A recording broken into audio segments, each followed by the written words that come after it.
Welcome to our channel. Today we how to optimize online courses with Dataquest, complete guide step by step clearly. First, gather all available data related to your online courses.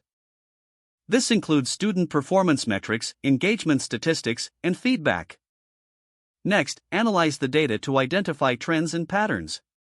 Look for areas where students struggle or excel. Once you have insights from the data, set clear objectives for improvement. Determine what aspects of the course you want to enhance. Develop a hypothesis based on your analysis and objectives. For example, if engagement is low, consider revising the course content or format. Next, implement changes in a controlled manner. Modify one element of the course at a time to accurately measure impact. After implementing the changes, collect data again to assess the results. Compare the new data to the original metrics to evaluate effectiveness. If the changes lead to improvement, consider rolling them out more broadly. If not, revisit your hypotheses and analyses to refine your approach. Encourage ongoing feedback from students to continue optimizing.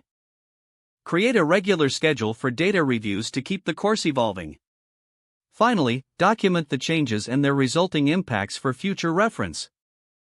With this systematic approach, you can effectively optimize your online courses using Dataquest. If the page does not load, refresh the browser or try again in a private or incognito window. Make sure you are using the correct email address, then retype it carefully to avoid small typos. If your password is not accepted, use the reset option and create a new strong password you can remember. Check your spam folder for verification or security emails, then complete any requested confirmation steps. Enable two-factor authentication if available to improve account security and reduce unauthorized access risk. After signing in, review your profile details so your contact information and settings are accurate and current. If you see an error message, note it down and try again after restarting your device and internet connection. Log out when you finish, especially on shared devices, to keep your account and payment information secure.